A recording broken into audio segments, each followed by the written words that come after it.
News में मैं हूं आपके साथ शिवानी। चले रुक करते हैं आज की बड़ी खबरों पर।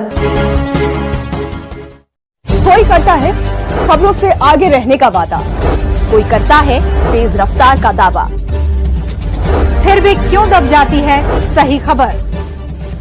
ना वादा ना दावा।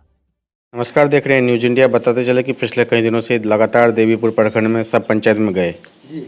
हर पंचायत में जाकर दिखाए कितना विकास हो रहा है जी। वहाँ के वर्तमान और जो खड़े हुए उनसे भी बात कर रहे हैं, जनता से भी बात कर रहे हैं, सड़क नाली पीएम व्यवस्था सब व्यवस्था देख रहे हैं। ठीक है, आप इस पंचायत में खड़े हुए हैं, क्या कारण है, क्यों इस बार चुनाव लड़ना चाहते हैं रामोडी पंचायत, क्या कारण है? मेरा नाम बीके आनंद, बसंत कुमार आनंद, घर बिरनिया हुआ। हमको लगता है कि लोकतंत्र में जो चुनाव लड़ते हैं और चुनाव लड़ के जो कैंडिडेट आते हैं जीत करके, वो लोकतंत्र को पूरी तरह से मखौल बना के रखा है। जैसे राजतंत्र में राजा लोग ठाट बाट में रहने का प्रावधान था, लय लश्कर घोड़ा हाथी सारा साधन संसाधन होता था, ठीक उसी तरह से संविधान द्वारा दिया गया ये जो प्रजातंत्र है, लोकतंत्र है, इसमें लोगों को ठाट बाट में रहने का व्यवस्था किया गया है। पर ऐसा होता नहीं है। क्यों नहीं होता है? क्योंकि ये व्यवस्था का दोष है। जैसे राजा सुखी होते थे, उसी तरह से प्रजा सुखी रहने का प्रावधान किया गया संविधान में, पर ऐसा लागू नहीं होता, ऐसा करता नहीं है। हम पूरी तरह से संविधान को लागू करने के लिए, जैसे लोकतंत्र में लिखा हुआ जनता मालिक है, लेकिन आजकल के नेता मालिक बन के बंगले में रहते हैं, उल्टा काम हो रहा है। हाँ, सही बात बोले, क्योंकि राजा लोग तलवार के बल पर संपत्ति अर्जित करते थे। आज के जो राजा लोग जो हैं वो वोट के हाँ संपत्ति अपने कब्जा में कर लेते हैं, बाकी लोग मरो। हम पूरी तरह से लोकतंत्र को लागू करने के लिए दिमाग लगाए हुए हैं। मेरे पास पूरा उसका हाँ पूरा जो है उसका जो है ना तैयार है। हाँ, पूरा संरचना तैयार, हाँ, ब्लूप्रिंट तैयार है।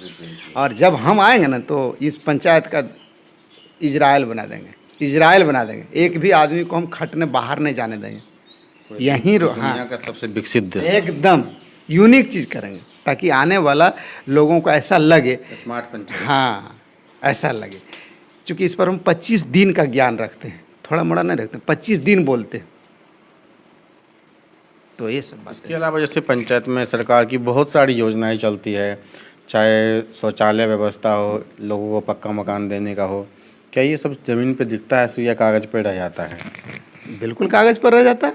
अब 10-20% नज़र आता है, 80% तो कागज़ पर ही बन जाता है। और ये बड़ी दुर्भाग्य की बात है, हमारे जनप्रतिनिधि धोखाधड़ी करते हैं, उनको ज्ञान का अभाव है। भ्रष्टाचार भी इसमें है, बिल्कुल है, तभी तो। और भ्रष्टाचार ऊपर से आता है, नीचे से नहीं आता है। ऊपर से नीचे तक बना है। हाँ, भ्रष्टाचार ऐसा बीज है जो ऊपर से ही गिरता है। जैसे बारिश ऊपर से होती है ना, तो भ्रष्टाचार भी ऊपर से ही। पंचायत में पीने की व्यवस्था हो, पानी की मारामारी होती है, गर्मी इतनी ज़्यादा बढ़ गई है, लोगों को खारा पानी पीना पड़ता है। इसके अलावा पोल पे लाइट की व्यवस्था, ये सब क्या स्थिति है इस पंचायत की? गड़बड़ है, ये तो आप लोग भी देखे हैं। देखिए, एक वोट के बदले में 8 चीज़ देने का है। आप लोग इसको जानिए और लोगों से पूछिएगा। एक वोट जो डालते हैं ना, उसके बदले में 8 चीज़ मिलने का है। क्या क्या? रोटी, यानी अच्छा पौष्टिक दूध, दही, घी, मक्खन, ये, ताकि प्रजा कुपोषण का शिकार ना हो जाए। ठीक, रोटी, कपड़ा, सीजनेबल कपड़ा, मकान हवादार, पंखादार, रोडदार, नालादार, रोशनीदार, ये मिलने का है। रोटी, कपड़ा, मकान। शिक्षा, कैसी शिक्षा? जैसे मान लीजिए, हाँ, जो जैसे 8वां पास करते ही जापान में सुमो कार खरीद लेता है, और हम लोग क्या करते हैं, MA पास करवा दिए पिताजी ने। इसके बाद बोला बेटा पैसा लाओ, तो पापा कहाँ से पैसा लाएंगे, अभी तक तुम कागजे पढ़े हैं, पैसा देखते नहीं किए। तो टेक्निकल पढ़ाई हो, तो रोटी, कपड़ा, मकान, शिक्षा, स्वास्थ्य। अगर नाखून भी दर्द हो ना, तो उसको भी ठीक करने का जिम्मा सरकार को है। जैसे हमारे बच्चा का अगर नाखून दर्द होता है, तो उसको ठीक करने का जिम्मा उसका बाप का है, क्योंकि हम उसका बाप हैं। ठीक उसी प्रकार से प्रजा का बाप सरकार होती है, उसको चुन करके हमने बाप बनाया। और वो इसलिए कि हमारा नाखून भी दर्द हो तो उसको ठीक करने का जिम्मा सरकार को है। तो रोटी, कपड़ा, मकान, शिक्षा, स्वास्थ्य, सेक्स, ये भी जान लीजिए, बड़ी महत्वपूर्ण बात है। जैसे कोई एक कटोरी खाना खाता है, उसको दीजिएगा इतना 1 चम्मच, तो उसका पेट तो भरेगा नहीं, तो समाज में गड़बड़ी फैलेगा। तो रोटी, कपड़ा, मकान, शिक्षा, स्वास्थ्य, सेक्स, सुरक्षा और सम्मान, ये 8 चीज़ एक वोट के बदले में मिलने का है। और नहीं दे पाते हैं तो एक शानदार सम्मानजनक उनको सर्विस दे दीजिए, नौकरी दे दीजिए, ताकि ये पूरा 8 कवर कर ले। पर ऐसा होता नहीं है। अपने पद से इस्तीफा दीजिए। हाँ, तो जब तक ये प्रजा, हमारे जनता जब तक जगेंगे नहीं, तब तक ऐसा मांग नहीं कर पाएंगे। क्योंकि जगे हुए लोग, जो समाज जगा हुआ होता है ना, उस समाज गुलाम नहीं होता। और जो जिस गांव में चौकीदारी करने वाला होता है, उस गांव में चोरी नहीं होती है। तो समाज जो अभी है ना, सोया हुआ है, इसीलिए गड़बड़ी चलता है।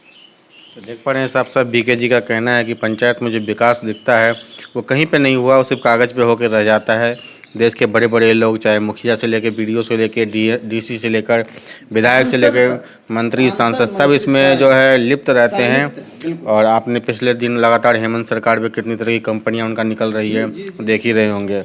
तो इस तरह से जो है पंचायत में जो विकास का काम नहीं हो पाता, भ्रष्टाचार में सब लिप्त रह जाते हैं और जनता जो है भूखी और बेरोजगार से परेशान रहती है, महंगाई से उनको कोई देखने वाला नहीं है। बीके जी कहना चाहते हैं हमको एक बार मौका मिलना चाहिए, ताकि पंचायत में जो विकास रुका हुआ है उस विकास को हम स्मार्ट पंचायत के रूप में बना के आगे बढ़ाए। जैसे कि इजराइल है, अमेरिका में नाम कमाना चाहते हैं, इज्जत कमाना चाहते हैं। आजकल के जो मुखिया जी है वो ठेकेदार बन गए हैं, खुद ही अपना ईटा, बालू, सीमेंट चालू कर दिए हैं। लेकिन ये चाहते हैं कि स्मार्ट पंचायत बने तो विकास हो। देवीपुर प्रखंड से रंजन जायसवाल की रिपोर्ट। मेरे साथ बस इतना ही। बाकी की तमाम खबरों के लिए देखते रहिए यू न्यूज़।